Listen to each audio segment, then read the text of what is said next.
guys, இந்த வீடியோல CS3501 compile எடிஷனுக்கான important question வந்து பார்க்க போறோம். இதுல நிறைய क्वेश्चन நீங்க வந்து கண்டிப்பா படிக்க வேண்டியதா இருக்கும்.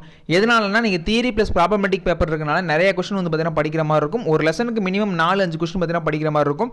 கண்டிப்பா எல்லா क्वेश्चनயும் படிச்சா மட்டும் தான் நீங்க பாஸ் ஆக முடியும். நான் மத்ததெல்லாம் பாத்தீங்கன்னா அப்படி சொல்லியிருக்க மாட்டேன். எதனால நான் சொல்றேன்னா இது வந்து நமக்கு TOC மாதிரி இருக்கனால சப்ஜெக்ட்னால கண்டிப்பா நீங்க வந்து நிறைய படிச்சாகணும். இன்டகிரேட்டட்னால ஓகே அப்படினு சொல்லலாம்.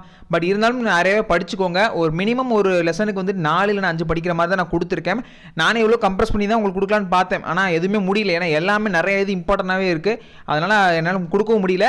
இந்த இம்பார்ட்டன்ட் பிடிஎஃப்கான லிங்கை நான் கீழே டிஸ்கிரிப்ஷன் கொடுத்துருக்கேன். அது மட்டும் இல்லாமல் இதுக்கான ப்ராப்பர் நோட்ஸு 5 யூனிட்டுக்கான நோட்ஸு அதோட லிங்க்கை நான் கீழே டிஸ்கிரிப்ஷன் கொடுத்துருக்கேன். சேனலுக்கு புதுசாக இருந்தீங்கன்னா சப்ஸ்கிரைப் பண்ணுங்கள். நிறைய பேர் பார்த்தீங்கன்னா பார்க்குறவங்க சப்ஸ்கிரைப்லாம் பார்த்துக்கிட்டு இருக்கீங்க. இது மட்டும் இல்லாமல் உங்களுக்கு நிறையா வந்து பார்த்தீங்கன்னா நிறைய வீடியோஸ் பார்த்தீங்கன்னா நான் கொடுக்க போகிறேன். பிளேஸ்மெண்ட் ரிலேட்டடாகவும் பார்த்தீங்கன்னா கொஞ்சம் வீடியோஸ் பார்த்தீங்கன்னா நான் போட போகிறேன். அதனால வந்து பார்த்தீங்கன்னா முடிஞ்சு சப்ஸ்கிரைப் பண்ணி ஷேரும் பண்ணி விடுங்க. அப்படி யூனிட் வைஸாக பார்த்துரும். ஃபஸ்ட் யூனிட்டில் பார்த்தீங்க அப்படின்னா மொத்தம் வந்துட்டு 3 வந்து பார்த்தீங்கன்னா ரெட் கலரில் கொடுத்துருப்பேன், 2 வந்து ப்ளூவில் கொடுத்துருப்பேன். முடியாதவங்க, அதாவது என்னால் படிக்கவே முடியல ப்ரோ அப்படிங்கிறவங்க மட்டும் இந்த ரெட் கலர் படிச்சுக்கோங்க. என்னால் ஓரளவு முடியும் அப்படின்னா கண்டிப்பாக நீங்கள் ப்ளூவை சேர்த்து படிச்சுக்கோங்க. நான் என்னோட ப்ரிஃபரன்ஸ் பொறுத்தளவு 5 படித்தா ஓகே அப்படின்னு சொல்லுவேன். ஃபஸ்ட்டு பேசஸ் ஆஃப் கம்பைலர் கண்டிப்பாக எல்லாருமே படித்து போக வேண்டிய ஒரு கொஸ்டின். ஏன்னா இது இல்லாமல் நிறைய எந்த பேப்பருமே கிடையாது. நான் ப்ரீவியஸ் இயர் கொஸ்டின் பேப்பர்லாம் எடுத்து பார்த்துட்டேன். நிறைய இதில் பார்த்தீங்கன்னா இந்த பேசஸ் ஆஃப் கம்பைலர் வந்திருக்கு. அப்புறம் வந்து பார்த்தீங்கன்னா 2 இது நம்மளுக்கு போன வருஷம் இந்த மாதிரி TOC பேஸ் பண்ணி பார்த்தீங்கன்னா இருக்குது. NFA-DFA ரெகுலர் எக்ஸ்பிரஷனு அப்புறம் ஃபைனல் ஆட்டோமேட்டா இது ரெண்டையும் படிச்சுக்கோங்க. மினிமைசேஷனும் எந்த அளவு இம்பார்ட்டன்ட் அப்படிங்கிறது போன வருஷம் TOC எழுதுனவங்களுக்கு தெரியும், அரியர் எழுதுனவங்களுக்கு தெரியும். அதனால் அதையும் நல்லா படிச்சுக்கோங்க. ரெகனைசேஷன் ஆஃப் டோக்கன்ஸு அப்புறம் இன்புட் பஃபர் இதையும் படிச்சுக்கோங்க நல்லாவே. அடுத்து வந்து பார்த்திங்க அப்படின்னா இதில் வந்துட்டு ஒரு 3 சம்மு பார்த்தீங்கன்னா இருக்குது. இது 3ஐயும் மஸ்ட்டாக வந்து கண்டிப்பாக எல்லாருமே படிச்சிருப்போம். நான் ஸ்லோ லேர்னர் அப்படின்னாலும் கண்டிப்பாக இந்த 3ஐயும் படிச்சிருப்பாங்க. ப்ரெடிக்டிவ் பார்சரு LLR, அப்புறம் ஷிஃப்ட் பார்சரு LR பார்சரு, அப்புறம் எல்லாருலேயும் வந்து பார்த்தீங்கன்னா 0 இருக்கும். அதையும் படிச்சுக்கோங்க. Construction of SLR parsing tree இதையும் படிச்சுக்கணும். Error handling and recovery syntax analyser, அப்புறம் top down and bottom down. Maybe இது உங்களுக்கு ஆப்ஷனில் தான் நான் கொடுத்துருக்கேன். அதான் ப்ளூ கலரில் கொடுத்துருக்கேன். டைம் இருக்குது அப்படின்னா படிச்சுக்கோங்க. இன்னையிலேருந்து பார்த்தீங்கன்னா 3 நாளுமே இருக்குது. படிக்க முடியும் அப்படின்னா கண்டிப்பாக படிக்க முடியும்னு நினைக்கிறேன். மேபி முடியாத பட்சத்துக்கு இந்த ரெட் கலர் மட்டும் படிச்சுக்கோங்க. அடுத்து வந்து பார்த்தீங்கன்னா இதில் வந்துட்டு மொத்தம் 3 கொஸ்டின் பார்த்தீங்கன்னா ரெட் கலரில் கொடுத்துருப்பேன். இதில் ஃபஸ்ட்டு கொஸ்டினாகவே பார்த்திங்க அப்படின்னா நம்மளுக்கு 3 அட்ரஸ் கோடு பார்த்தீங்கன்னா இருக்கும். இதுவுமே ரொம்ப important.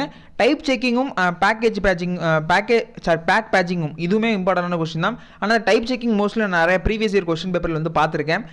Construction of Sintex tree இது ஒரு இம்பார்ட்டன்டான கொஸ்டின். அரே அண்ட் பூலியன் எக்ஸ்பிரஷனும் இதுவுமே நிறைய பேப்பரில் வந்து கேட்டிருக்காங்க. நிறையா ப்ரீவியஸ் இயர் பேப்பரில் வந்து கேட்டிருக்காங்க.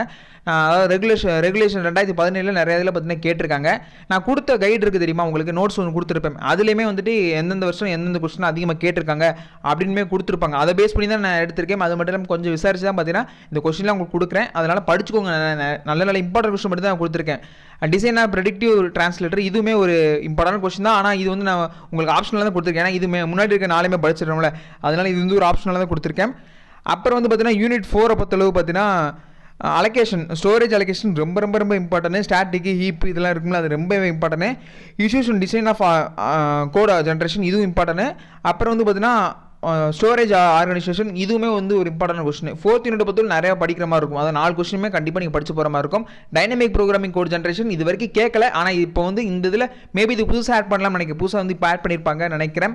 இதுவுமே வந்து ஒரு இம்பார்ட்டன்ட் கொஸ்டின். மற்ற 3மே வந்துட்டு ப்ரீவியஸ் இயர் கொஸ்டின் பேப்பர் நிறைய கேட்டிருக்காங்க. டைனமிக் ப்ரோக்ராமிங் அலோகேஷன் இது வரைக்கும் கேட்கல, அதனால தான் நான் ப்ளூ கலரில் கொடுத்துருக்கேன்.